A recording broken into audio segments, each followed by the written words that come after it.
오늘은 긍휼히 여김이 필요한 때입니다. 이러한 설교의 제목입니다.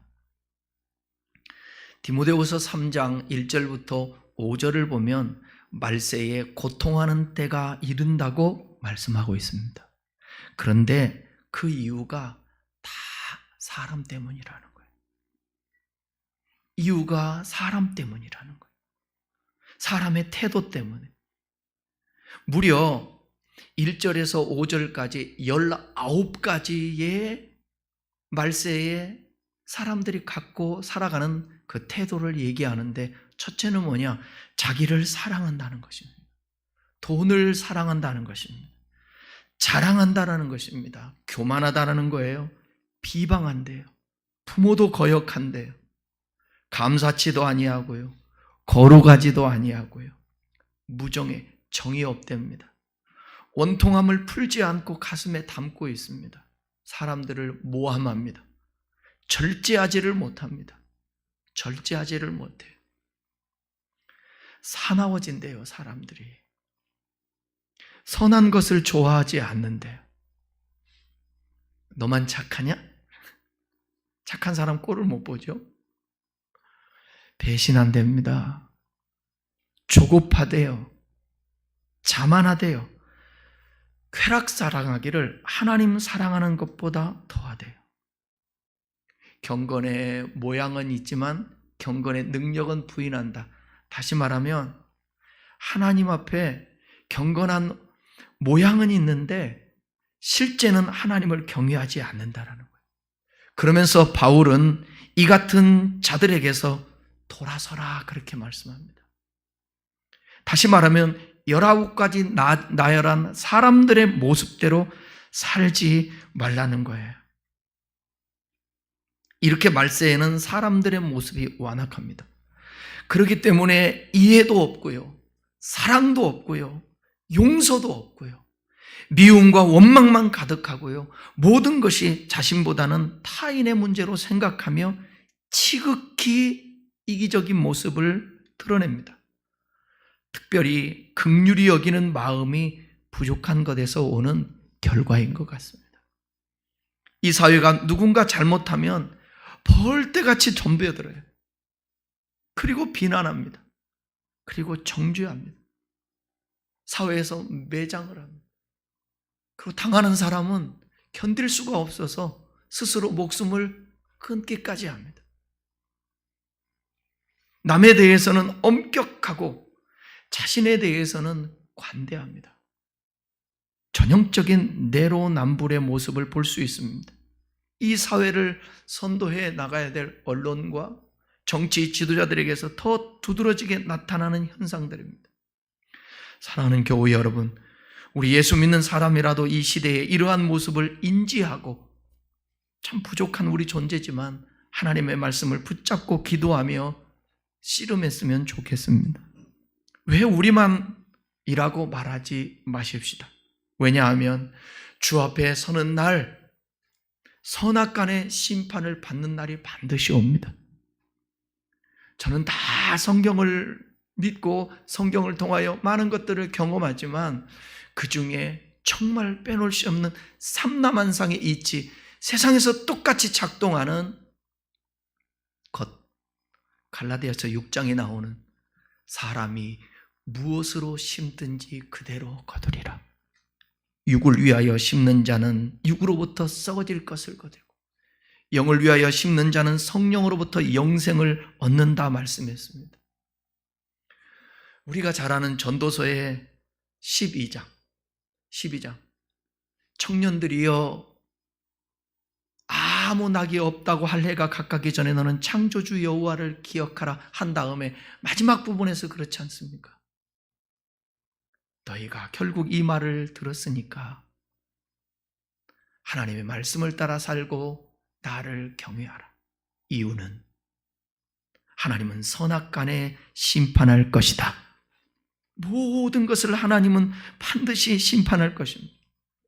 그리고 우리가 작은 자이지만 그리스도인으로서 이 세상에서 하나님의 말씀을 붙들고 긍휼히 여기는 마음을 가지고 사랑을 가지고 이 세상에 살아갈 때에 조금이라도 아름다운, 조금이라도 하나님의 나라다운 그런 이 세상이 되어질 것이라고 믿습니다. 오늘 본문의 말씀을 통해서 저와 여러분들이 먼저는 긍휼히 여김을 받고 여러분이 속해 있는 공동체에서 긍휼히 여기는 자가 되시기를 축원합니다. 9절부터 함께 읽어 내려가 보겠습니다. 9절 읽겠습니다. 예수께서 그곳을 떠나 지나가시다가 마태라 하는 사람이 세관에 앉아 있는 것을 보시고 이르시되 나를 따르라 하시니 일어나 따르니라. 마태라 하는 사람이 세관에 앉아 있었죠. 예수님께서 그를 보시고 부르셨습니다. 여러분, 예수님의 그 바라보심보다 이 세상에 그 통찰력이 완벽한 그 눈이 어디 있겠습니까? 그 세리인 마태를 보고 부르셨어요. 나를 따르라. 그러자 반응이 어땠습니까? 일어나서 바로 따릅니다. 마태는요, 동족의 세금을 착취해서 노마에 바치는 세리로서 당시에 사람들에게 민족 배반자 취급을 받았습니다. 그런데 그런 자를 예수님은 사람으로부터 멸시와 천대를 받던 이 마태를 찾아가서 제자로 부르셨습니다. 마태는 그 주님의 부르심에 순종해서 예수님의 제자가 되었습니다. 그의 부르심의 은혜가 너무 감사하며 큰 잔치를 배설하고 많은 세리와 죄인들까지 초청을 하여서 함께 식사를 나눕니다. 10절 같이 보겠습니다. 예수께서 마태의 집에서 앉아 음식을 잡수실 때에 많은 세리와 죄인들이 와서 예수와 그의 제자들과 함께 앉았더니 예수님께서는 이 마태의 집에 앉아서 그들과 함께 음식을 잡수셨습니다. 하나님 아버지의 긍휼의 마음인 것입니다. 11절 보십시다.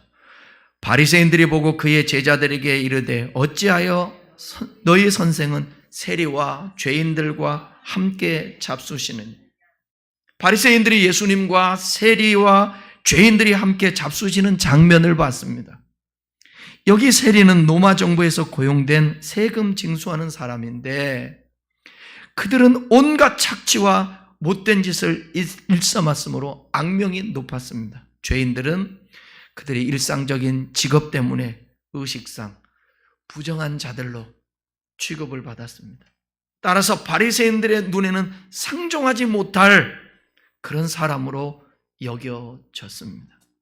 혹시 여러분, 저와 여러분 중에서 누군가를 바라볼 때, 누군가를 대할 때 저 인간은 상종하지 못할 자야, 혹시 그런 마음 가졌다면 주님의 마음으로 우리의 생각과 우리 보는 시선, 태도, 마음을 바꿔야 합니다. 그게 하나님 나라가 임한 사람들의 반응인 것입니다. 예수님께서는 이 말을 들으시고 바리새인들의 이런 태도를 보고 뭐라고 반응하십니까? 이렇게 대답하시죠. 예수님의 그 말을 듣고 하는 자들에게, 자, 9장 12절 보겠습니다. 9장 12절. 예수께서 들으시고 이르시되 건강한 자에게는 의사가 쓸데없고 병든 자에게야 쓸데있느니라. 예수님은 세리와 죄인들을 치료의 대상으로 보셨습니다. 긍휼의 대상으로 보셨습니다.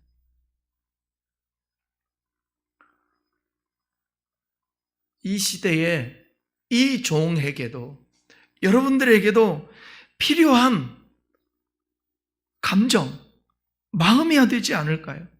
우리들은 죄인들을 볼 때에, 이 세상의 악한 자를 볼 때에 비난의 대상, 쓰레기, 없어야 될 대상, 상종하지 말아야 할 대상.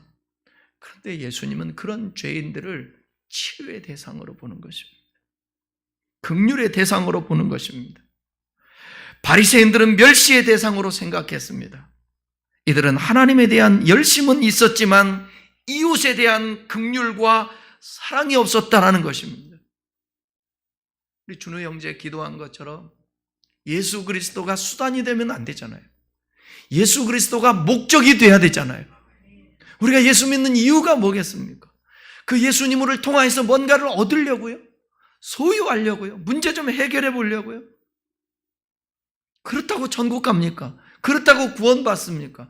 아니에요. 구원이라는 것은 뭐냐면 내가 죄인 된 것을 인식하고 회개하며 주님과 함께하는 삶, 이것이 구원인 것입니다. 주님과 함께하는 삶은 주님이 했던 그 삶을 따라가는, 그가 품었던 마음을 같이 품고 행하는 거 아니겠습니까? 예수님은 어떤 자까지 영접해 주시고 부르십니까?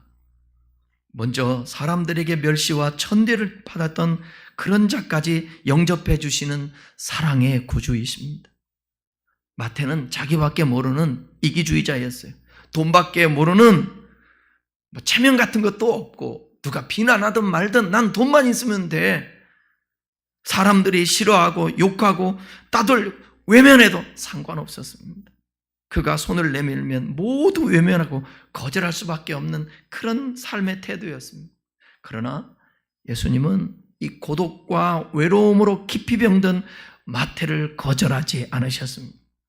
예수님은 소외되고 따돌림 당하는 죄인을 크신 사랑으로 영접해 주시고, 제자로 또 마태복음의 저자로 마태를 변화시켜 주셨습니다. 저와 여러분도 똑같아요. 예수님 앞에서 똑같은 마태와 같은 그런 존재라고 생각하면서 주님의 긍휼이 오늘도 발동되어서 그 은혜가 쏟아지고 있다는 사실을 아시고 마음을 열고 그분을 받아들일 수 있기를 바랍니다. 누구든지 있는 모습 그대로 주님께 나아가면 주님께서 우리를 영접해 주시고 마태와 같이 놀랍게 변화시켜 주십니다. 자기밖에 모르던 사람을 변화시켜 주시고 다른 사람에 대한 사랑이 싹트게 하시고 상한 마음을 치유해 주시는 그 은혜가 마태에게 임했습니다. 돈밖에 모르던 사람을 주와 복음을 위하여 잔치를 배설하고 주님을 증거하는 사람으로 변화시켰습니다. 예수님은 말씀하십니다. 내가 온 것은 의인을 부르러 온 것이 아니라 죄인을 부르러 왔다. 바리새인처럼 스스로 죄가 없다고 생각하고 판단하는 사람들은 예수님의 필요성을 깨닫지 못합니다. 그러나 마태처럼 스스로 죄인인 것을 절실히 깨닫는 사람일수록 주님의 도우심을, 주님의 은혜를 간절히 구하게 되는 것입니다. 예수님의 이 중요한 말씀 13절을 우리 같이 한번 읽어보겠습니다. 너희는 가서 내가 긍휼을 원하고 제사를 원치 아니하노라 하신 뜻이 무엇인지 배우라. 나는 의인을 부르러 온 것이 아니라 죄인을 부르러 왔노라 하시니라. 여기서부터 좀 잘 들어보세요. 내가 긍휼을 원하고 제사를 원하지 않으라 하신 뜻이 무엇인지 배우라고 하셨는데, 이 말씀은 호세아서 6장 6절을 인용한 말씀입니다. 호세아서에는 인애로 나와 있는 것을 본문에서는 긍휼이라고 번역을 했어요. 호세아서 6장 6절에 나오는 히브리어 인애, 헤세드, 또 본문에 나오는 헬라어인 긍휼, 엘레오스라는 이 단어는 모두 자비라는 뜻의 동일한 단어입니다. 자비. 예수님께서 외적인 행위에서만 치중하신 하나님에 대한 바른 신앙을 지지지 못한 그 바리새인들을 호세아 시대의 배교자들에 빗대어서 책망하는 것입니다. 너희들이 제사는 열심히 드리는데, 종교 행위는 잘 갖고 있는데 사랑이 없다, 자비가 없다, 긍휼이 없다, 불쌍히 여기는 마음이 없다, 이렇게 말하는 것입니다. 그러면서 하신 말씀, 예수님은 의인을 부르러 온 것이 아니다.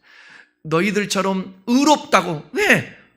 나는 종교 행위를 하니까 안식일도 지키고 절기도 지키고 일주일에 2번씩 금식도 하고 11조도 하고 구제도 하니까 난 부족한 게 없지. 나는 의인이야. 여러분, 행위로 이 세상에서 의인이라고 말할 사람이 어디 있겠습니까? 가슴을 치며 어찌할꼬 나는 죄인입니다. 아무리 애쓰고 힘써도 우리 안에 점과 티가 있기에 그렇게 자신을 돌아보면서 자복하는, 고백하는 그 자를 주님은 죄인인 것 같지만 그를 불러서 의인 삼아 주신다라는 것입니다.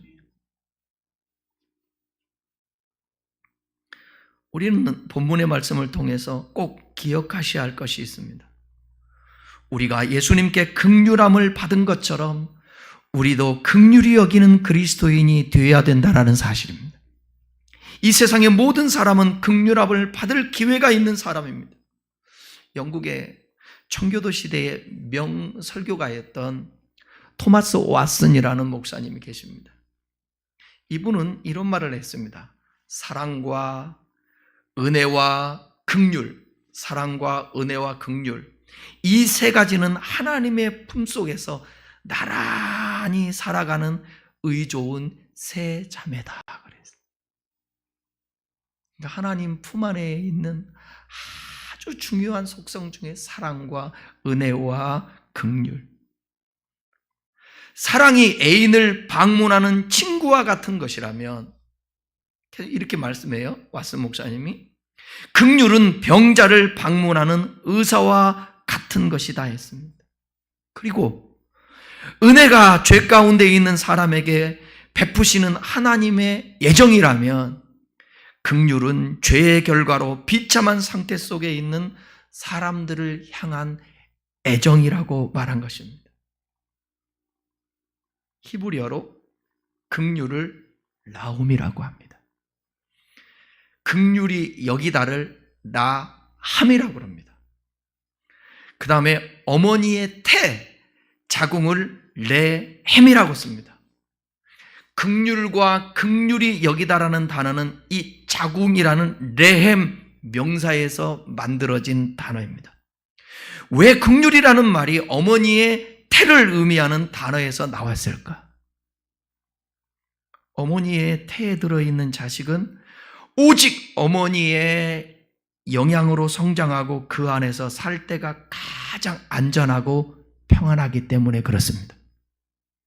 그래서 하나님이 우리를 돌보시고 베푸시는 사랑이 어머니가 자식을 품고 있는 것 같기에 이렇게 레햄이라는 단어에서 라훔과 라함이라는 이 긍휼과 긍휼이 여기다라는 단어를 나오게 한 것입니다. 여러분, 하나님이 우리를 돌보시고 그 베푸시는 사랑이 얼마나 큰지를 우리에게 긍휼을 통하여서 말씀하시죠. 성경에서는 긍휼히 여김을 여러 가지 다른 말로 사용하고 있는데, 인자, 자비, 사랑, 불쌍히 여김, 민망히 여김 등이 그것입니다. 본질적으로 그러니까 긍휼은 한없는 사랑을 주체하지 못하시는 하나님께서 한없이 약하고 부족한 사람들을 대할 때 보여주신 하나님의 성품입니다. 긍휼은요, 저주받아 마땅한 죄인에게 저주하지 않는 겁니다. 긍휼은요, 무시해도 될 사람을 무시하지 않는 것입니다. 긍휼은요, 버림받아야 할 사람을 버리지 않는 것입니다. 긍휼은 상대방의 처지를 깊이 이해하고 그들의 입장에서 슬픔을 느끼며 더 나아가 상대방의 어려움을 해결하기 위해서 구체적으로 행동을 하며 도와주는 행위를 말하는 것입니다. 불쌍히 여기며 도와주는 것입니다. 이 긍휼, 이 불쌍히 여김이 하나님에게 있었기에 오늘 우리들도 존재하는 것입니다. 그 긍휼이 풍성하신 하나님의 은혜로 죄와 허물로 죽었던 너희를 살리셨도다. 성경 전체에는 하나님이 우리를 긍휼히 여기고 불쌍히 여겼다는 말이 수없이 반복되는데, 그 중에서 제가 긍휼히 여기다, 불쌍히 여기다 단어를 사전에서 이렇게 쫙 보니까 너무 많아요. 그래, 셀 수가 없더라고요. 그 중에 하나, 이 단어 우리 같이 한번 읽어볼까요? 시편 103편 13절. 아버지가 자식을 긍휼히 여김같이 여호와께서는 자기를 경유하는 자를 긍휼히 여기신. 옛날 아버지들은 여러분 잘 표현을 못 하잖아요. 그래서 난 참 아버지하고 관계가 뭐 좋을 것도 없고 나쁠 것도 없지만, 아버지가 나를 사랑하나? 나를 진짜 사랑히 여기나? 긍휼히 여기나? 거기에 대해서는 참 의심이 많았는데, 그런데 하나님께서 참 그 은혜를 저에게 주시더라고요. 아버지를 통하여서 아버지는 나를 사랑하구나. 표현하는 방법이 문화적으로 또 시대가 그랬기 때문에 그렇지, 아버지는 나를 참 사랑하는구나. 잊지 못할 아버지에 대한, 저를 향한 하나님의 긍휼의 그 표현을 해준 아버지를 통해서 제가 목사 안수 받을 때 우리 아버지가 그랬어요. 장간 아들보다 낫다. 예수도 믿지 않는 그 어른이. 그리고 또 하나는 참 개척을 할 때 아버지가 그런 것 같아요. 본인이 스스로 발레 바킹 하는 데서 아르바이트를 하고 그러면서 돈 뭉치를 그 현금으로 바꿔서 내가 건네주고 받을 때 저 아버지에 대한 모든 그런 나쁜 기억들, 상처가 다 사라지더라고요. 그 아버지의 사랑의 표현이었습니다. 그리고 저는 그렇게 생각해요. 하나님의 택하심과 은혜가 있어서 그렇게 반응했겠지만 마지막 돌아가시기 전에 한두 달 전에 진짜 아들이 목사인 것 알고 어머니 다니는 교회 목사님 초청하셔다가 그 병석에서 세례를 받고 가시면 아들을 향한 그 배려와 하나님의 택하심에 대한 반응 아니었을까요? 사랑하는 여러분, 하나님 아버지는 이 세상의 부모에 대한 그 인식 자체가 부모만 생각하면 진절머리가 나, 그런 분들도 있을 것입니다. 그 생각하지 마시고 아들을까지도 아끼지 아니하시고 이 땅에 보내주셔서 우리를 사랑하시고 구원하셨던 그 하나님 아버지의 그 긍휼을 기억할 수 있기를 바랍니다. 하나님의 긍휼이 있었기에 우리가 죄에서 구원받고 하나님을 아버지라 부를 수 있는 것입니다. 그 은혜를 얻었기에 우리도 이제 죄인들까지도 긍휼히 여겨야 합니다. 우리가 우리의 죄를 사하여 준 것처럼 우리의 죄를 사하여 주옵시고, 나만 죄 사함 받으려고 하지 말고 나도 죄 용서하고 나도 긍휼 여김을 나만 받으려고 하지 말고 긍휼히 여기는 사람이 돼야 됩니다. 산상수훈에서 예수님은 이렇게 말씀하시죠. 팔복 가운데 우리 너무나도 잘 아는 마태복음 5장 7절을 읽겠습니다. 긍휼히 여기는 자는 복이 있나니 그들이 긍휼히 여김을 받을 것이. 하나님의 긍휼을 받기를 원하면 형제를, 이웃을 긍휼히 여겨야 합니다. 하나님께 긍휼히 여기기를 구하고 이웃을 긍휼히 여겨줄 때 우리는 하나님의 자녀다운 모습이 있게 되는 것입니다. 김지아 시인의 시를 한 편 읽고 설명하면서 설교를 마치겠습니다. 제목, 축복. 원주역 바로 앞에 해방촌, 해방촌 바로 뒤엔 법원, 법원 바로 옆엔 주교관. 시가 이렇게 시작을 해요. 남분 같아 이분은. 어느 금운밤 은발의 주교님이 길을 가셨다. 신부님이죠. 할아버지 놀다 가세요. 놀 틈 없다. 틈 없으면 짬을 내세요. 짬도 없다. 짬 없으시면 세 내고 가세요. 세도 없다. 세 없으면 탈나세요. 탈나도 할 수 없지. 애따 과자나 사 먹어라. 어느 보름밤 은발의 주교님이 이렇게 말씀하셨다. 일하라고 악쓰는 세상 놀다 가라니 이 무슨 축복. 이 시의 배경 좀 설명해야 이 시를 좀 이해할 것 같아요. 민주화 운동가이며 신부님이셨던 지학순 주교가 경험했던 것을 김지아 시인이 듣고 쓴 것입니다. 이 지학순 주교님이 백발의 노인이었을 때의 일입니다. 원주에서 사역을 했는데 이 백발의 주교님이 원주에서 주교로 생활하고 있었는데 그 당시 원주역에서 이 주교관으로 가려고 하면 질러가는 길이 있고 돌아가는 우회하는 길이 있었습니다. 대개는 주교관으로 가는 길을 질러가지 않고 우회하는 길을 택했습니다. 왜 그러냐면 질러가는 길이, 그 길이 역전이 끼고 있는데 늘 있는 유곽. 유곽이 뭔지 아시죠? 집장촌. 우리 젊은이들은 잘 모르는데 이렇게 얘기하면 이해하겠죠?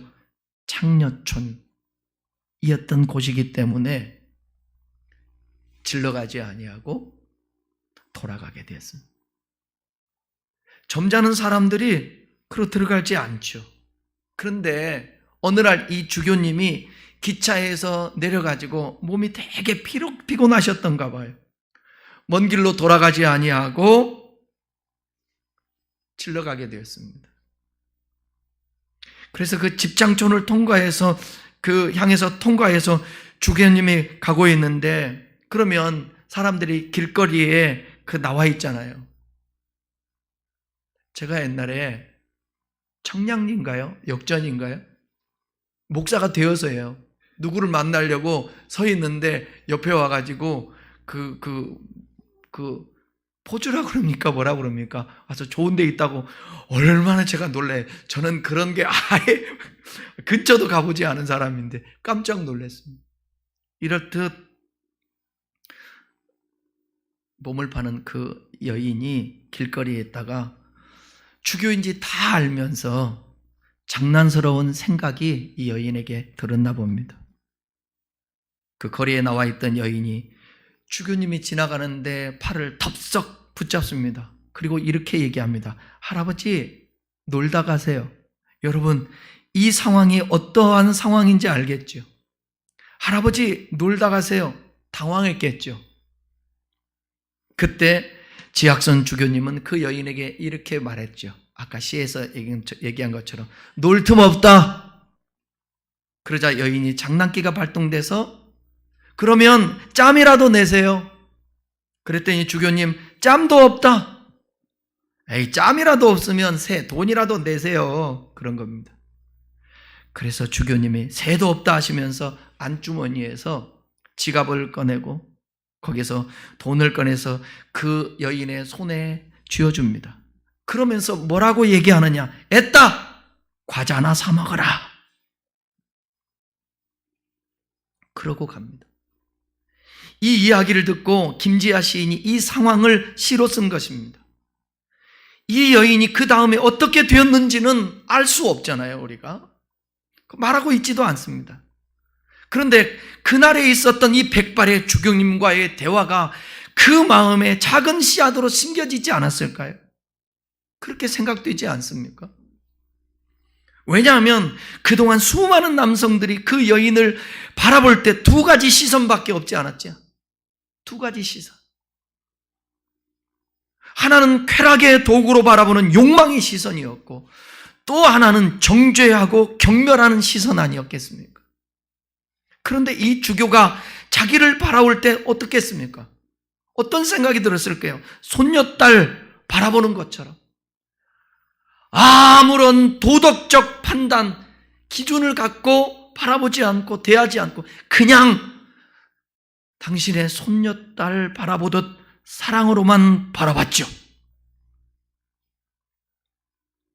주교에게 있었던 극률한 마음 아니겠습니까? 그 순간에 이 여인의 마음속에 어떤 시가 심겨졌을까요? 지금까지 느껴보지 못했던 그 따뜻함이 언젠가는 그의 삶을 바꾸지 않겠습니까? 뭔가 주교님, 예수님의 사람은 다르구나. 마치 간음하다가 잡혀온 여인을 돌로 치라 했던 바리새인들과는 다르게 죄 없는 자가 돌로 치라 하시면서 내가 너를 정죄하지 아니한다 말씀하셨던 예수님처럼 말입니다.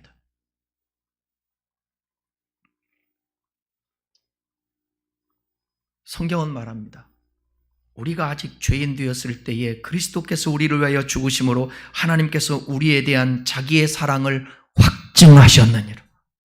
우리가 죄인 되었을 때 그 하나님의 긍휼이 발동되어 그 사랑의 확증으로 예수 그리스도를 이 땅에 보내주시고 그분을 통하여 우리를 구원해 주신 것입니다. 에베소 2장 4절 5절에서는 이렇게 말씀합니다. 긍휼에 발동되어서 우리가 구원받음을 이렇게 표현돼요.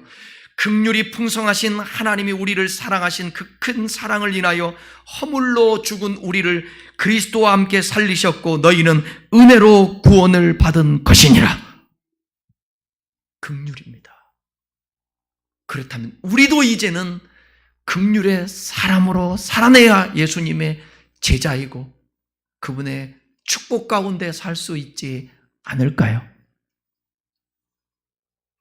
우리는 수많은 사람들을 만나고 살아갑니다. 그 수많은 사람을 통하여서 상처도 받고 그 사람들을 통해서 고통을 당합니다. 저 사람만 아니면, 저 사람 때문에. 어쩌면 여러분 저 살아보니까요, 돈보다도 더 힘든 게 사람이에요. 몸이 아픈 것보다 더 힘든 게 뭔지 아십니까? 사람이에요. 사람을 통해서 겪는 것, 그것이 다 외상으로 드러나게 되어 있습니다. 그런데 내가 그 사람을 해결할 수는 없잖아요. 내 마음에서 해결해야지. 그 사람을 바꿔서 내가 해결할 수 있는 방법이 없습니다. 주님의 마음을 가지고 긍휼히 여기는 길밖에 없어요. 정말 죄송합니다. 원수를 제가 보니까 원수가 바뀐 적이 별로 없어요. 내가 미워하는 사람이 바뀐 적이 별로 없어요. 부부끼리도 똑같지 않아요? 20년, 30년, 40년, 50년 살아도 안 바뀌더라고. 내 가까이 있는 친구들도 안 바뀌어요. 그래서 이 세상은 여러분, 사람이 안 바뀌니까 제도를 만듭니다. 법을 만듭니다. 그래도 그거 피해 가려고 하고, 그것도 권력을 가지면 그걸 악이용하고, 안 변합니다, 사람들. 근데 예수를 만나야만이 변합니다. 저도 똑같아요. 그래서 우리가 우리 마음부터 먼저 바꿔야 되는 것입니다. 우리의 마음부터. 저도 미워하는 사람이 있어요. 잘 안 돼요. 사랑하라고 그러는데 사랑해야 되는데 안 돼요. 왜 그럴까요? 내가 못돼서 그럴까요? 아니, 그 친구가 악함을 안 바꾸기 때문에 그러는 거예요. 바꿔야 되는데 안 바꿔요. 그런데 뭐냐? 악인이 더 잘 된다고 안 바꿔도 더 잘 살아요. 그러니까 더 열받는 거예요. 하나님 왜 그러세요?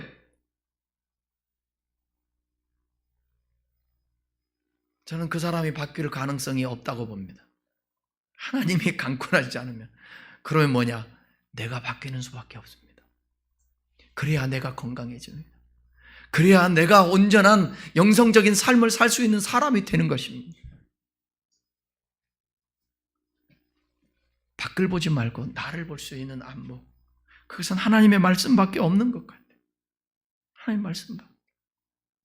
긍휼히 여기는 마음, 긍휼히 여겼다는 받았다는 사실이 커야만이 나도 긍휼히 여길 수 있는 것입니다.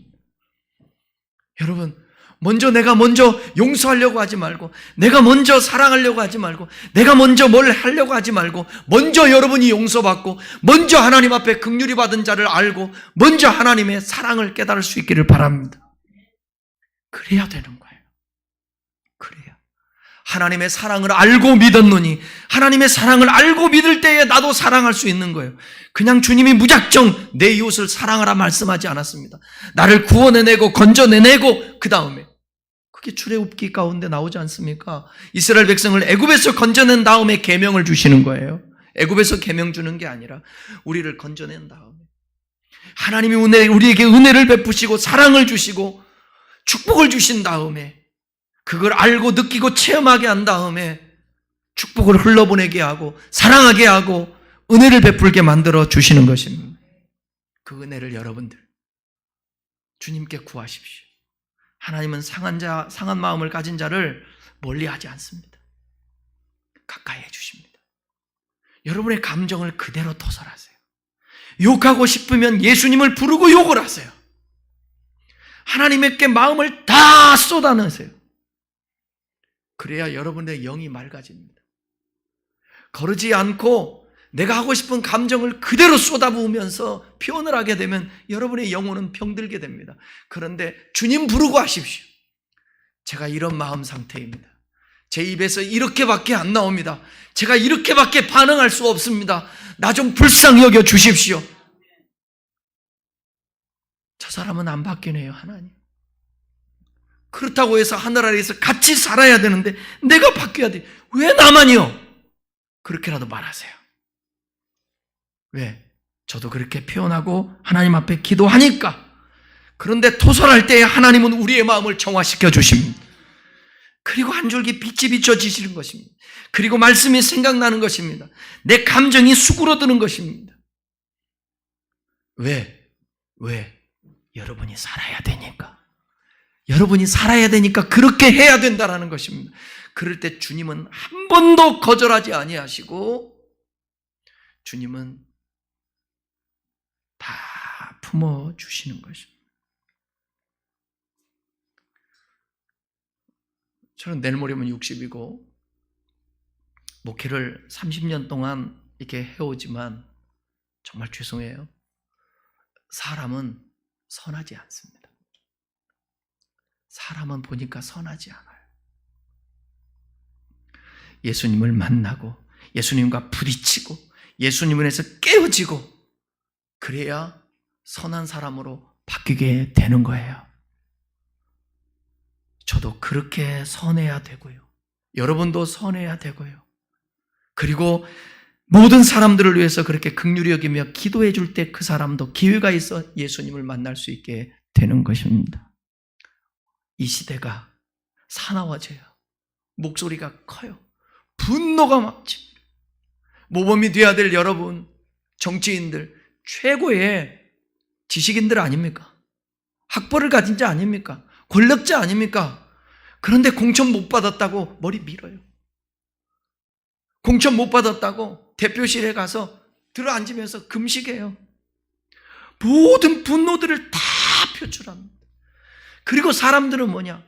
아무 말도 하지 않고 권력을 가지고 눌러버리는 것입니다. 이게 세상입니다. 그 틈에서 뭔가 좀 알고 이 세상을 알고 살아가는 사람들은 너무너무 힘이 들고 속상한 거예요. 제가 그래요. 저도 그래요. 정치권을 보면, 이 사회를 보면, 언론을 보면 분노가 막 일어나요. 근데 그거 잠재울 수 없어요. 내 스스로는 주님께 기도해요. 기도로 바꿔야 돼요. 큰나무교회 여러분, 웃음이 끊어진 시대에 우리부터 웃음을 되찾고요. 안아주고 끊어 안아주고 하는 그런 게 없어지는 이 세상에서 저와 여러분이 먼저 끊어야죠. 끌어 안아주고 이해와 용납과 용서 없이 항상 대적하려고 하고 비방하려고 하는 이 세상 속에 여러분이 따뜻함으로 손잡아주고 품어줄 수 있는 저와 여러분, 이것이 성경에서 말하는 예수 믿는 사람들의 모습이라고 생각되어집니다. 다른 데서도 말고 여러분의 속해 있는 공동체, 가정과 직장과 내가 만나는 사람들에게 조금이라도 할 수 있도록 하나님 앞에 기도하며 그렇게 할 때 좀 더 나은 세상이 되어질 줄 믿습니다. 하나님 앞에 긍휼을 구하는 저와 여러분 되고 긍휼을 베풀 수 있는 여러분 되기를 주님의 이름으로 축원합니다. 다 함께 기도하겠습니다.